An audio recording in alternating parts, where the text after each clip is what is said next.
The stench of smoke and ashes clung to Zara Holloway's skin long after the fire had died, but the scars that marred her body would remain forever a permanent reminder of what she had lost and what she had survived. Spring of 1873 brought with it the sweet scent of wildflowers and new beginnings to the rugged terrain of Colorado Territory. Yet for Zara, 26 years old and utterly alone, it merely meant another season of painful memories and desperate survival. She pulled her worn cotton dress tighter around her slender frame as she stepped off the stagecoach that had carried her to the small mining town of Silverdale. The journey from Denver had been long and arduous, but this remote settlement offered what she needed most: anonymity. "Miss, your bag," called the driver, tossing down her single weathered suitcase. Zara caught it with practiced hands and nodded her thanks, her eyes darting around the dusty Main Street. Silverdale was like many frontier towns, a jumble of wooden buildings with false fronts, hitching posts lined with horses, and men in various states of trail dust and whiskey stupor. What set it apart was its position nestled between towering mountains and the promise of silver in those peaks that kept the town alive. She made her way toward the only establishment that looked respectable enough for a woman traveling alone: the Silver Creek Inn. The advertisement she'd answered had been specific: a cook and housekeeper needed, room and board included. It was perfect for someone like her, someone who needed to disappear. The inn was a 2-story wooden structure, weathered but well-maintained, with a wide porch and clean windows, a rarity in such a place. Zara squared her shoulders and climbed the steps, ignoring the curious glances from 2 men smoking pipes on the porch. Inside, the smell of coffee and freshly baked bread greeted her, along with the voice of a child. The sound made her heart clench painfully. "But Pa, I told you I could do it myself." "And I told you that climbing on the counter is dangerous, Emma," responded a deep voice with the patience of someone who had repeated the same warning countless times. Zara followed the voices to find a man kneeling before a little girl who couldn't be more than 5 years old. The child had copper-colored curls that tumbled past her shoulders and a smattering of freckles across her nose. The man, her father, had his back to Zara, but she could see broad shoulders beneath a faded blue shirt and dark hair that curled at the nape of his neck. She cleared her throat softly. "Excuse me." The man turned, and Zara found herself looking into eyes the color of the summer sky. He stood, towering over both her and the child, and offered a cautious smile. "You must be Miss Holloway," he said, extending a calloused hand. "I'm Vaughn Irwin. This here is my daughter, Emma." Zara accepted his handshake, grateful that her long sleeves covered the scars that wrapped around her wrists and forearms. "Yes, I'm Zara Holloway. I've come about the position." Emma peeked out from behind her father's legs, studying Zara with the unabashed curiosity only children possess. "Your hair is pretty," she declared. "It looks like the night sky." Despite herself, Zara smiled. Her long black hair was perhaps her only feature that had escaped the fire unscathed. "Thank you, Emma." Vaughn gestured toward a small table in the corner of what appeared to be the inn's dining room. "Please have a seat. We can discuss the position." As they sat, Zara took stock of her potential employer.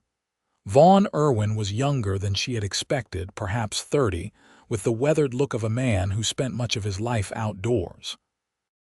His face was handsome in a rugged way, with laugh lines around his eyes and a shadow of stubble along his jaw. "I'll be direct, Miss Holloway," he began, his voice low enough that Emma, who had wandered to the window with a wooden doll, couldn't hear. "I need someone who can cook for the guests, keep the rooms clean," and he hesitated, glancing at his daughter. "Help with Emma when I'm busy with the horses." "Horses?" Zara questioned, I run the inn, but my real trade is horses. I breed and train them on the property behind us. My wife, his voice caught briefly. She passed 3 years ago. It's been just Emma and me since, with some help from town ladies who have moved on now. Zara nodded, understanding the unspoken challenge of a man raising a daughter alone in such a place. I can cook, clean, and I'm good with children, she said simply. It wasn't a lie, she had been all those things before the fire.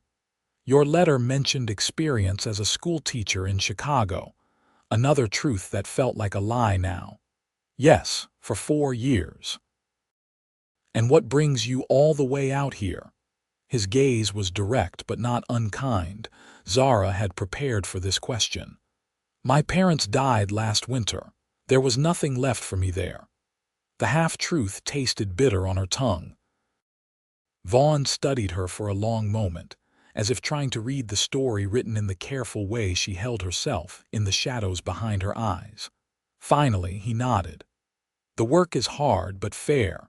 Rooms upstairs, small but private. Sundays off unless we have a full house. That sounds acceptable, Zara replied, relief washing over her. She had enough money to last a month, no more. Pa, Emma called suddenly, pressing her face against the window. Riders coming, Vaughn stood, his expression shifting to one of wariness. Start tomorrow morning if that suits you, he said to Zara. Mrs. Thornton at the general store can help you with anything you need. As if summoned by some unspoken signal, the front door swung open and 3 men entered. They carried the dust of the trail and the unmistakable air of trouble. Zara shrank back instinctively, her hand moving to cover the high neckline of her dress. Irwin, the tallest of the men, greeted, removing his hat to reveal sandy hair and cold eyes. Been a while. Not long enough, Davis, Vaughn replied, his tone deceptively casual as he moved to stand between the men and Emma. What brings you to my establishment? The man called Davis smiled, but it didn't reach his eyes. Just passing through. Thought I'd check if your mind's changed about selling that piece of land by the creek. It hasn't. Davis's gaze drifted to Zara, and she felt a chill run down her spine. New help. Miss Holloway is our new housekeeper, Vaughn said firmly, and this isn't a good time for business talk. Davis's smile widened. Never is with you, Irwin. He settled his hat back on his head. We'll be staying in town a few days. Might stop by again for some of that famous hospitality. The threat lingered in the air after the men departed. Vaughn's shoulders remained tense as he watched through the window until they disappeared from view.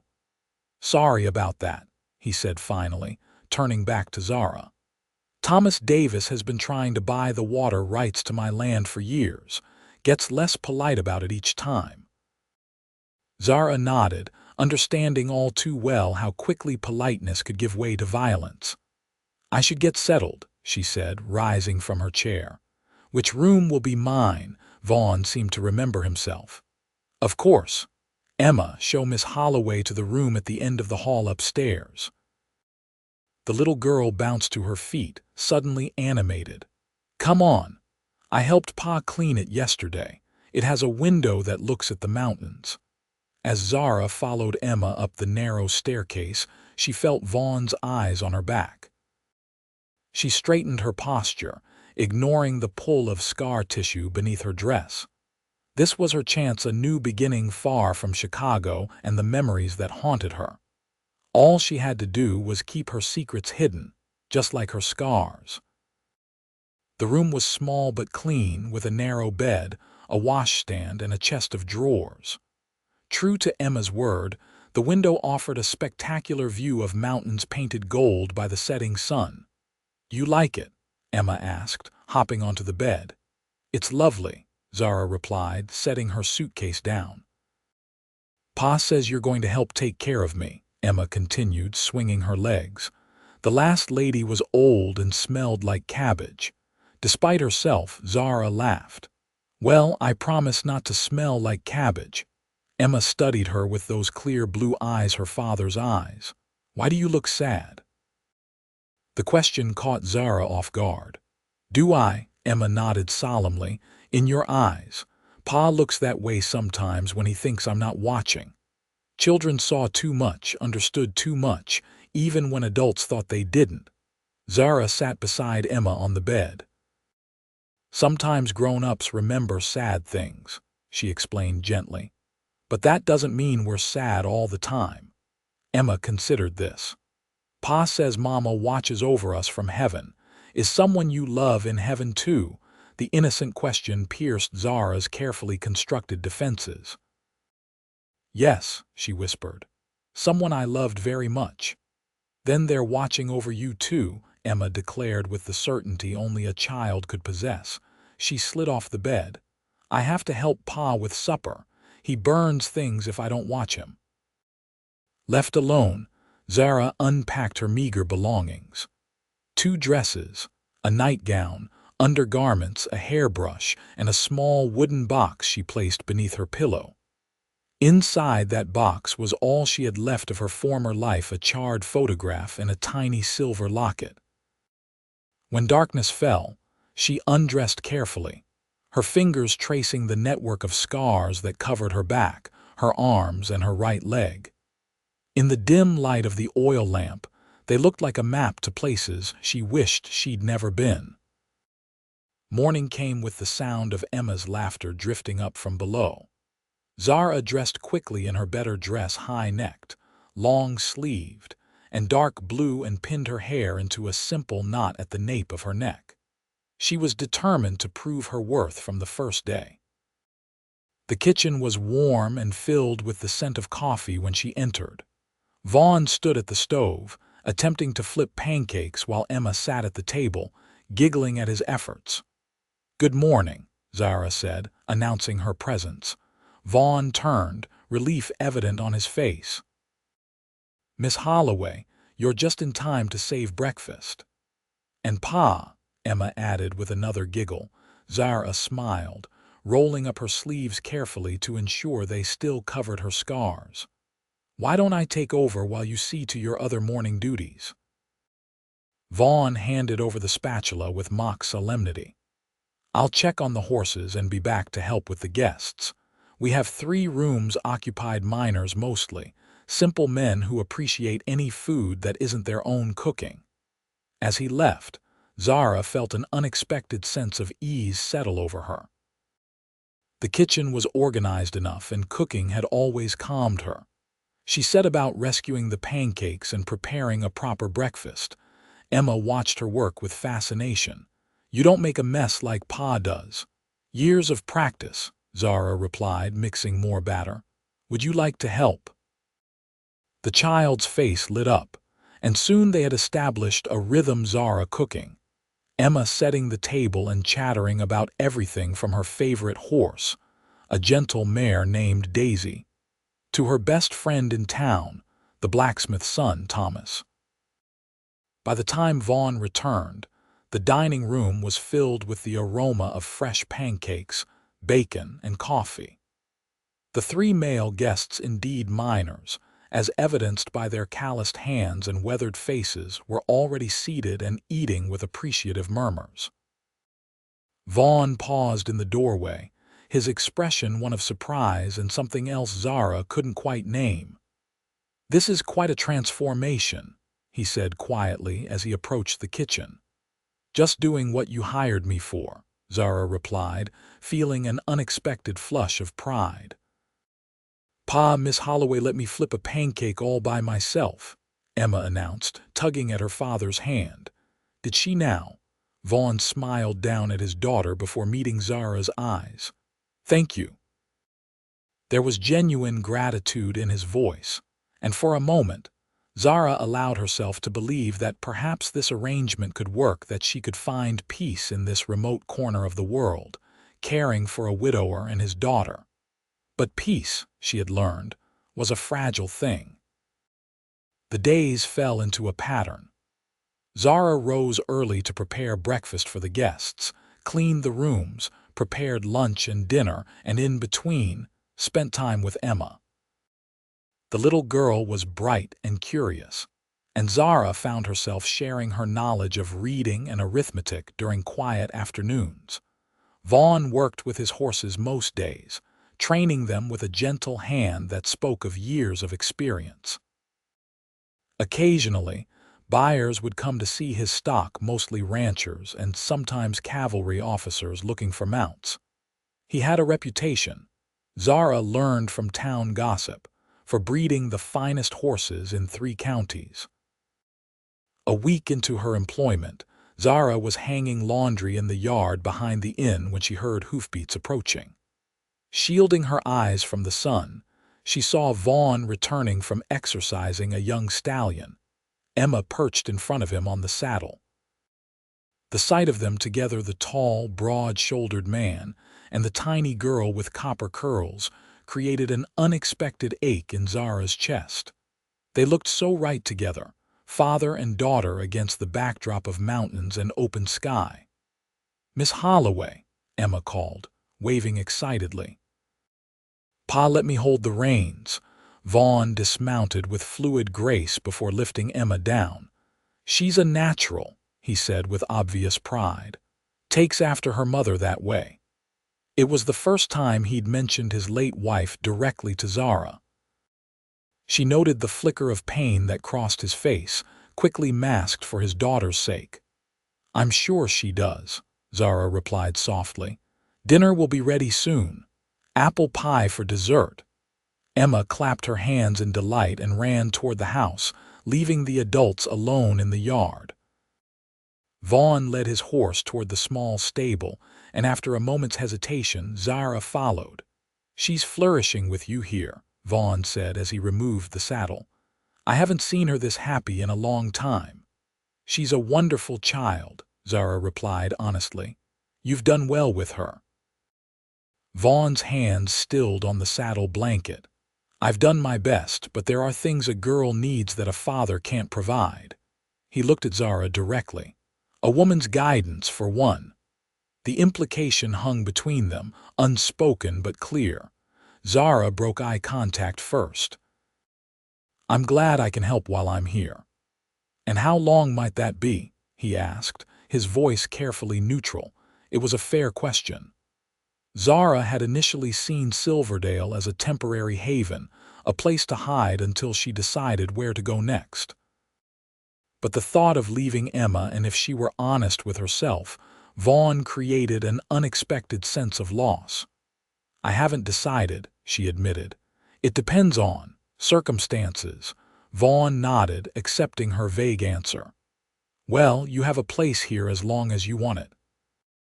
The simple statement offered more security than Zara had felt in months, and she found herself blinking back tears as she turned toward the house. "I should check on dinner."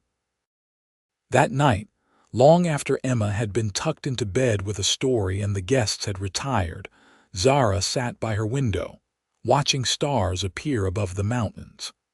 The peaceful scene was at odds with the turmoil in her heart. For the first time since the fire, she was beginning to feel something other than fear and grief. Silverdale, with its simple rhythms and honest people, was becoming more than a hiding place. And Vaughn Irwin, with his quiet strength and devotion to his daughter, was becoming more than an employer. The realization terrified her. Attachments meant vulnerability, and vulnerability had nearly destroyed her once before. A soft knock at her door startled her from her thoughts. Opening it, she found Vaughn standing in the hallway, a steaming cup in his hand. "Thought you might like some tea," he said, offering the cup. "You seemed troubled earlier." The gesture was so unexpected, so thoughtful, that Zara found herself inviting him in before she could think better of it. They sat in awkward silence for a moment, Zara perched on the edge of her bed, Vaughn on the room's single chair. "I don't mean to pry," he began, "but I've noticed you never speak of your past. In a town this size, people talk, and they've started to wonder." Zara's fingers tightened around the teacup. "What are they saying?" "Nothing unkind," he assured her. Just curiosity about the educated woman who appeared from nowhere to work as a housekeeper. "And what do you think?" she asked. Meeting his gaze directly, Vaughn considered his words carefully. "I think everyone has secrets. Some are best left buried." There was something in the way he said it that made Zara wonder about his own past. Even from those who care about you, especially from them sometimes. He leaned forward, elbows on his knees. But secrets have a way of surfacing one way or another. The warning was gentle but clear. Zara looked down at her hands, at the scars that peeked from beneath her sleeves. Some secrets leave marks that can't be hidden forever. Vaughn's expression softened. "Emma adores you, you know." "And he paused, seeming to search for the right words. "I've come to value your presence here, more than I expected to." The admission hung between them, heavy with unspoken meaning. Zara felt a flutter of something she'd thought long dead, hope perhaps, or the beginnings of it. "Thank you for the tea," she said quietly. Unable to address his words directly, Vaughn took the hint and stood. "Good night, Miss Holloway." "Zara," she corrected impulsively. "Please call me Zara." He smiled, a genuine smile that transformed his face. "Good night, Zara. I'll see you in the morning." After he left, Zara remained awake long into the night, torn between the growing warmth she felt toward this small family and the fear that her past would eventually catch up with her, destroying whatever peace she had found. 2 weeks later, that fear proved justified. It began as an ordinary day. Zara had taken Emma to the general store to purchase supplies while Vaughn met with a potential buyer for 2 of his yearlings. The town was busy with the usual mix of miners, ranchers, and travelers passing through. As they exited the store, Emma skipping ahead with a stick of candy, Zara noticed a familiar figure stepping out of the saloon across the street. Her blood turned to ice as recognition dawned. Jackson Miller. Her late husband's business partner and the man who had set the fire that killed her family. He hadn't seen her yet, engaged in conversation with another man, but it was only a matter of time. Zara grabbed Emma's hand and hurried toward the inn, her heart pounding so loudly she was certain everyone could hear it. "Why are we running?" Emma asked, struggling to keep up. "I just remembered something urgent," Zara managed, casting a glance over her shoulder. Miller was still talking, unaware of her presence. They reached the inn and Zara rushed Emma inside. "Go find your father," she instructed, trying to keep her voice steady. "Tell him I need to speak with him right away." As Emma ran toward the back of the property where the horse paddocks were located, Zara hurried to her room. She pulled her suitcase from beneath the bed and began throwing her belongings into it with shaking hands. She had known this day might come, had prepared for it, but the reality was devastating. Just when she had begun to feel safe, to imagine a future here, Zara. Vaughn's voice came from the doorway, concern evident in his tone. Emma said something was wrong. She turned to face him, unable to hide her panic. "I have to leave, immediately." Vaughn stepped into the room, his brow furrowed. "What happened? Are you in some kind of trouble?" "Yes," she admitted, her voice breaking. "And I've brought it to your doorstep. I'm so sorry." He crossed the room in 2 strides, taking her trembling hands in his. "Tell me." The simple request, spoken with such certainty that he could help, broke something inside her. The story spilled out in a rush: her marriage to Robert Holloway, a successful Chicago businessman. The discovery that he and his partner Miller were involved in fraudulent land deals. Her threat to expose them. The fire that Miller had set to silence her, killing her husband and their infant son while she was trapped upstairs. "I survived, but barely," she finished, tears streaming down her face. The authorities believed Miller when he said Robert had enemies, that the fire was a tragic accident. I had no proof of what really happened, only my word against his. So I ran, and I've been running ever since." Vaughn's face had darkened with each word, his hands tightening around hers. "And this man, Miller, he's here." "In Silverdale," Zara nodded miserably. "I saw him outside the saloon. It's only a matter of time before he sees me." "No," Vaughn said firmly. "He won't hurt you again. I won't allow it." The conviction in his voice made her look up. What she saw in his eyes, determination, anger on her behalf, and something deeper, nearly undid her. "You don't understand," she whispered. "He's dangerous. He killed my family without hesitation. I can't risk him hurting you or Emma." "This is my town, Zara. I have friends here, people who will stand with me." He released her hands to cup her face gently. "You've been running long enough." Before she could respond, Emma's voice called from downstairs. "Pa, there's a man asking for Miss Holloway." Vaughn's expression hardened. "Stay here," he instructed, moving toward the door. "Lock it behind me." "Vaughn, please," Zara began, but he cut her off.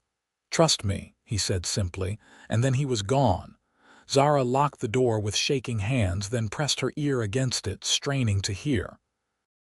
She caught fragments of conversation, Miller's smooth voice inquiring about a woman matching her description, Vaughn's measured denial, the rising tension in their exchange.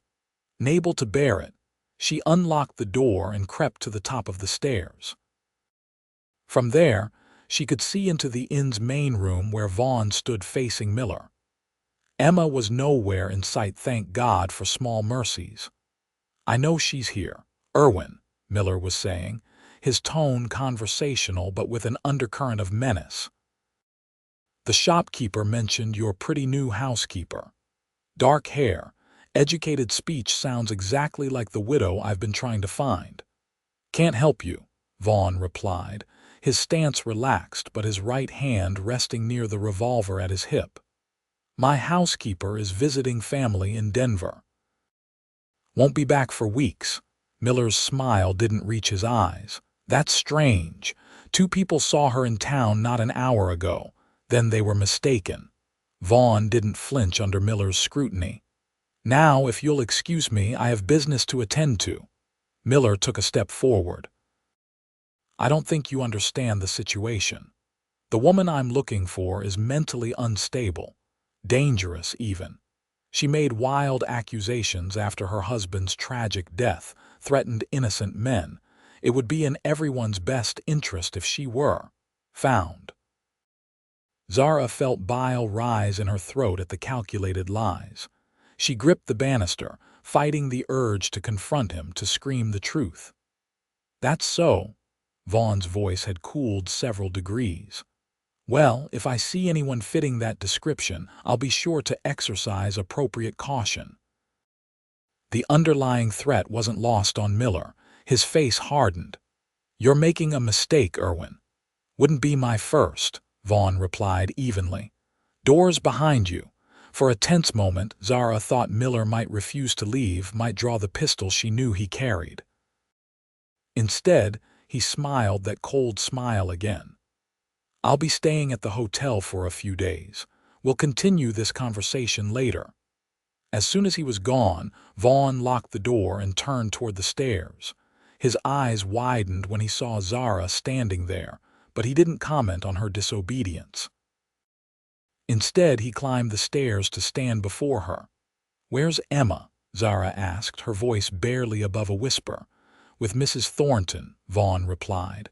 "I sent her there as soon as I saw that man approaching the inn." Relief washed over her. "Thank you, but this isn't over. Miller won't give up." "Neither will I." Vaughn's gaze was steady. "We need to go to Sheriff Adams, tell him everything." Zara shook her head desperately. "It won't work. I tried that in Chicago. It was my word against his, and he's very convincing." "This isn't Chicago," Vaughn countered, "and you're not alone anymore."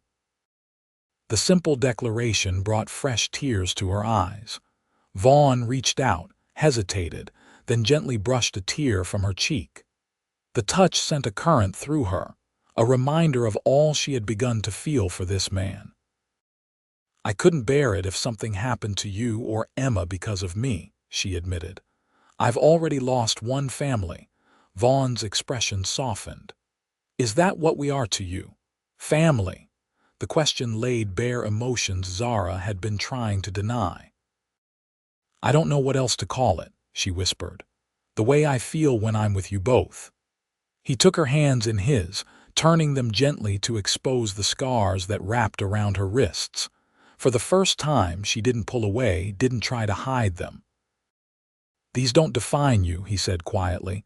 Neither does what happened in Chicago. You survived, Zara. You rebuilt your life. That takes incredible strength. I'm still afraid, she confessed. I know. He squeezed her hands gently. But you don't have to face it alone. Not anymore. In that moment, standing in the dim hallway with this man who offered protection, understanding, and something that felt remarkably like love, Zara made her decision. She would stop running. The next morning, they went to Sheriff Adams together. The lawman listened to Zara's story with growing concern, making notes and asking occasional questions. When she finished, he leaned back in his chair, thoughtful. It's a serious accusation, Miss Holloway, he said finally. But I've known Vaughn here since he was knee-high to a grasshopper, and if he vouches for you, that carries weight with me. What can we do? Vaughn asked. Miller's dangerous, and he's not going to leave town without causing trouble. The sheriff stroked his graying mustache. Let me send some telegrams. See what I can find out about this land fraud business in Chicago. Might be something there we can use. It wasn't much, but it was more than Zara had dared hope for. As they left the sheriff's office, she felt lighter somehow, as if sharing her burden had physically reduced its weight. They collected Emma from Mrs. Thornton's house and returned to the inn, where Vaughn insisted they continue with their normal routine. Best not to give Miller any reason to think we're plotting against him, he explained. So Zara cooked and cleaned, played with Emma, and tried to ignore the knot of anxiety in her stomach. Vaughn spent the day with his horses, but kept his revolver close at hand. They were waiting, all of them, for the other boot to drop. It happened 3 days later. Zara was reading to Emma in the parlor when the door burst open. Miller stood there, his face flushed with anger, flanked by the same 3 men who had accompanied Thomas Davis on his earlier visit. There you are, Miller snarled, advancing on Zara. You thought you could hide from me, that I wouldn't recognize you behind that pathetic disguise. Zara stood, pushing Emma behind her protectively. Get out, she commanded, summoning courage she didn't know she possessed. You have no right to be here, Miller laughed, a harsh, ugly sound. I have every right to bring a dangerous, deranged woman to justice. Your lies destroyed Robert's reputation, nearly ruined our business. My lies. Zara's voice rose in disbelief. You killed my husband and my son. You set that fire knowing we were inside. Miller's face contorted with rage. You can't prove any of that. No one believed you then, and no one will believe you now. That's where you're wrong. Sheriff Adams stood in the doorway, Vaughn at his side. Both men had weapons drawn. Jackson Miller, the sheriff continued, I received some mighty interesting telegrams about you. Seems the Chicago authorities have reopened their investigation into that fire. New evidence has come to light, something about a witness who saw you entering the Holloway home just before the blaze started. Miller's confidence faltered visibly. That's impossible. There was no witness. A maid from the house across the street, the sheriff replied calmly. Too afraid to come forward at first, but she's talking now. And there's more records of those land deals Miss Holloway mentioned, showing your signature on some rather questionable documents. Zara watched as the color drained from Miller's face, replaced by a calculating look she recognized all too well. Before anyone could react, he lunged forward, grabbing Emma and pulling a pistol from his coat. Nobody move, he shouted, pressing the barrel against the terrified child's head. "I'm walking out of here, and she's coming with me as insurance." Time seemed to slow as Zara watched her worst nightmare unfold. Emma's wide, frightened eyes met hers, and in that moment, something inside Zara shifted. This child, this precious, innocent girl who had brought joy back into her life, was in danger because of her. "Let her go," Zara said, her voice steady despite the fear coursing through her. "Take me instead." Miller's eyes narrowed, considering the offer. "Both of you," he decided. "Move toward the door, slowly." Zara complied, her mind racing. She could see Vaughn from the corner of her eye, his face a mask of controlled fury, his grip white-knuckled on his pistol. The sheriff had lowered his weapon, unwilling to risk hitting Emma. They were nearly to the door when Emma, showing a courage that belied her years, suddenly went limp in Miller's grasp. The unexpected deadweight threw him off balance just enough for his grip to loosen. Zara didn't hesitate. She lunged forward, shoving the child toward her father. Miller recovered quickly, grabbing Zara by the hair and dragging her against him, the pistol now pressed to her temple. "Back," he shouted as Vaughn moved to intervene. "One more step and she dies." What happened next would forever be a blur in Zara's memory.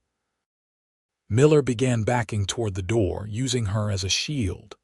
Sheriff Adams circled to the side, looking for a clear shot. Vaughn held Emma, his eyes never leaving Zara's face. Then a shot rang out. Miller jerked, his grip on Zara loosening as he staggered backward. Zara broke free, stumbling toward Vaughn and Emma as the sheriff rushed forward to secure Miller, who was clutching his shoulder, blood seeping between his fingers. "Are you hurt?" Vaughn asked urgently, his free arm pulling Zara into the embrace that already held Emma. "No," she gasped, still trying to process what had happened. "Who?" "Thomas Davis," the sheriff answered, nodding toward the window where the rancher stood, rifle still raised. "Seems he has a particular dislike for men who threaten women and children." Davis tipped his hat to Vaughn. "Don't mistake this for friendship, Irwin. Still want that land of yours, but I draw the line at harming innocents." As Miller was led away, ranting about conspiracies and injustice, Zara found herself enveloped in Vaughn's embrace, Emma squeezed between them. The child's small hands reached up to touch Zara's face, wiping away tears Zara hadn't realized she was shedding.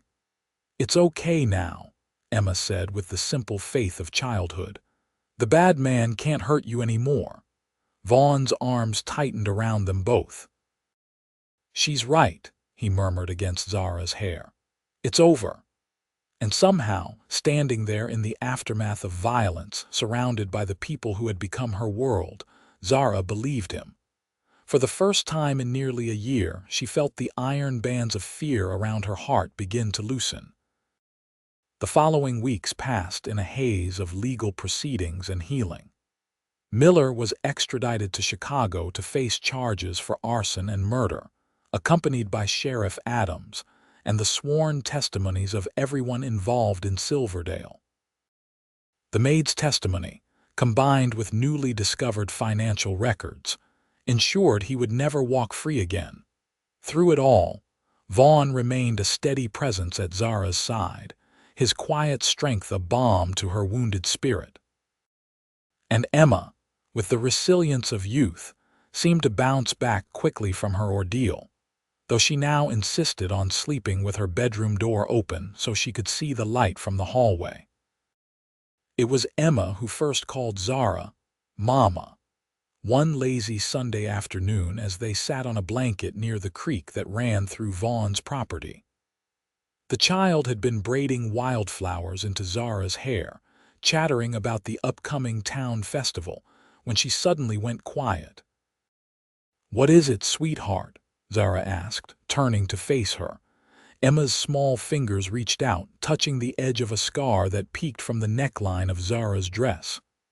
It was the first time the child had acknowledged the marks that Zara still took pains to hide. "Does it hurt?" Emma asked softly. Zara hesitated, then answered honestly. "Not anymore, but it did for a long time." Emma nodded, her expression solemn as her fingers continued to trace the edge of the scar with surprising gentleness. "My mama had a scar too from when I was born. Pa said it meant she was brave." Tears welled in Zara's eyes at the simple observation. "Your mother sounds like she was a wonderful woman." "She was," Emma agreed. Then, with the directness of childhood, she added, "I think you're wonderful too, Mama." The word hung in the air between them, precious and unexpected. Zara was too overcome to speak, able only to gather the child into her arms and hold her close. That evening, after Emma was asleep, Zara found Vaughn on the porch, watching the stars emerge above the mountains. She joined him, drawing her shawl around her shoulders against the evening chill. "Emma called me Mama today," she said quietly. Vaughn turned to look at her, his expression unreadable in the dim light. "How do you feel about that?" Zara considered the question carefully. "Honored," she finally replied, "and terrified." "I never thought I'd hear that word again after." She stopped, unable to finish. Vaughn reached for her hand, his calloused fingers entwining with hers. "You're already a mother to her in every way that matters," he said. "Have been almost from the moment you arrived. And you?" Zara asked, gathering her courage. "How do you feel about it?" His thumb traced circles on the back of her hand. "I think it's right," he said simply. "The way you two are together, it's like watching something broken become whole again." The description resonated so deeply that Zara felt tears threaten again. "That's exactly how it feels," she whispered. "Like pieces of myself I thought were lost forever have somehow been found." Vaughn turned to face her fully, his free hand coming up to gently cup her cheek. "Zara Holloway, I know you came here running from your past, but I'm hoping you'll stay for your future. Our future." The words she had begun to hope for, to dream of in quiet moments, hung in the night air between them. "Are you certain?" she asked, her voice barely audible. "After everything that's happened, everything you know about me." "Because of everything I know about you," he corrected. "Your strength, your kindness, your love for Emma. I've never been more certain of anything in my life." In the silver moonlight, with mountains as their witnesses, Vaughn kissed her, a gentle, questioning kiss that deepened when she responded. It felt like coming home after a long, arduous journey. They were married the following spring, when wildflowers carpeted the meadows and the aspens unfurled their new leaves. The ceremony was small, just the three of them, Sheriff Adams, Mrs. Thornton, and a few other townspeople who had become friends. Even Thomas Davis attended, grudgingly admitting that Vaughn Irwin might not be such a stubborn fool after all. Emma served as flower girl, beaming with pride in her new dress as she scattered petals along the path to where the minister waited beneath an arch of twisted branches and early roses. Zara wore a simple gown of ivory satin that left her arms bare, a deliberate choice, a statement that she was no longer hiding. As they spoke their vows, Zara felt the final pieces of her broken heart mend themselves into something new, stronger perhaps for having been shattered. The scars would always remain, both the visible ones on her skin and the invisible ones on her soul, but they no longer defined her. That night, after Emma had been tucked into bed with extra kisses and promises that nothing would change except that they were now officially a family, Vaughn led Zara to their bedroom, his room, now theirs. A fire crackled in the small hearth, casting warm light across the simple furnishings. "I have something for you," he said, retrieving a small wooden box from a drawer. "I've been working on it for months." Inside was a silver locket, intricately engraved with wildflowers and mountains. When opened, It revealed a tiny painting of Emma on one side and Vaughn on the other. "So you always have us close to your heart," he explained, fastening it around her neck. Zara touched it with trembling fingers, overwhelmed by the thoughtfulness of the gift. "It's beautiful," she whispered. "Perfect." Later, as they lay together in the quiet darkness, Zara told Vaughn about her son, his name, his laugh, the way his tiny fingers had curled around hers. She spoke of her first husband too, the good memories she had tried to preserve despite the painful end. "Thank you for giving me a place to heal," she said as dawn began to lighten the sky outside their window, "for helping me find the courage to stop running." Vaughn's arms tightened around her. "Thank you for bringing life back to this house," he replied, "for giving Emma a mother's love again, for loving me." As the first rays of sunlight crept across their bed, Zara thought of the journey that had brought her here, the tragedy, the fear, the desperate flight across half a continent. And now this love, family, home. Scars remained, but they had become part of a larger, more beautiful story. Outside, Emma's voice called excitedly, already awake and eager for the day to begin. Vaughn chuckled against Zara's hair. "Duty calls, Mrs. Irwin." The name, her new name, still sent a thrill through her. "Mrs. Irwin," she repeated, savoring the sound. "I like that." As they rose to begin their first full day as a family, Zara caught a glimpse of herself in the mirror, scars visible above her nightgown, hair tousled from sleep and love, eyes bright with happiness. For the first time in years, she recognized herself completely. She was Zara Irwin, now wife, mother, survivor, and finally, beautifully, home.